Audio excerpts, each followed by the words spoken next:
আসসালামু আলাইকুম। আমি নাইম আছি আপনাদের সঙ্গে। আজকে কথা বলবো এই বইটা নিয়ে, ইসলাম ও পাশ্চাত্য সভ্যতার সংঘাত। বইটা লিখেছেন আসাদ রহিমাহুল্লাহ। অনুদিত হয়েছে আমাদের বাংলা ভাষায়, অনুবাদ করেছেন জাকারিয়া মাসুদ। 10টা অধ্যায়ের মধ্যে যেভাবে উনি আলোচনা করেছেন, এই 10টা অধ্যায়ের মধ্যে শেষ হয়নি। হয়তো উনি পাঠককে সংক্ষিপ্তভাবে বোঝানোর জন্য কিছু একটা চিন্তা, মেসেজটা যেন পাঠকের চিন্তার মধ্যে থেকে যেতে পারে। গ্রিক এবং রোমানদের থেকেই মূলত পাশ্চাত্য সভ্যতার জন্ম।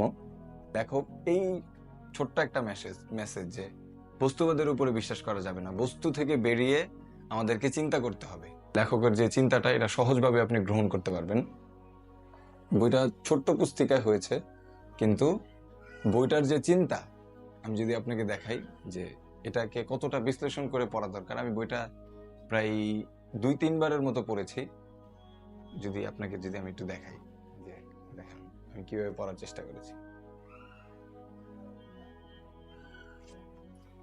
বইটা যেভাবে একজন সচেতন পাঠক হিসেবে যদি আপনি পড়েন, তাহলে এখান থেকে আপনি কিছু চিন্তা চেতনা গ্রহণ করে আপনার মধ্যে এবং সমাজের মধ্যে পরিবর্তন করার যে চিন্তা যদি আপনার মাথা থেকে থাকে, তাহলে আমি আপনাকে বলবো যে আপনি বইটা পড়তে পারেন। তো এখন ভদ্রলোক সম্পর্কে বলা যাক। উনি অস্ট্রেলিয়া থেকে বেরিয়ে বিভিন্ন সভ্যতার চিন্তা গ্রহণ করার জন্য উনি বিভিন্ন জায়গায়, বিভিন্ন দেশে, এমনকি উনি শেষ পর্যন্ত মক্কা মদিনায় এসে ওনার জীবনের শেষ বৃত্তান্তগুলো উনি টেনেছেন।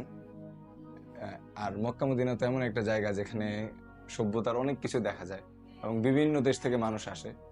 লেখক বললেন যে আমি ওখানে থাকার কারণে বিভিন্ন সভ্যতা আমার বুঝতে এবং সভ্যতাগুলোর যে চিন্তাধারা মানুষের হতে পারে, সেই চিন্তাধারাগুলো আমার বুঝতে অনেক সহজ হয়েছে।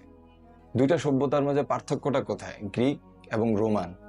এখান থেকে যে পাশ্চাত্য সভ্যতা উঠে এসেছে, এই পাশ্চাত্য সভ্যতার যেই চিন্তাধারা, এই চিন্তাধারাগুলো মূলত কোত্থেকে এসেছে, লেখক পাঠককে বোঝানোর জন্য এই বইটা উনি লিখেছেন। বইটা যদি কোনো সচেতন পাঠক থাকেন, তাহলে আমি তাকে বলবো যে আপনি বইটা পড়ে দেখতে পারেন। চিন্তার যথেষ্ট পরিবর্তন আসে বইটা পড়লে, এবং বইটাতে লেখক যেভাবে বোঝানোর চেষ্টা করেছেন সেভাবে আপনি সহজভাবে বুঝবেন। অনুবাদের ক্ষেত্রেও খুব সাবলীলভাবে অনুবাদ করা হয়েছে।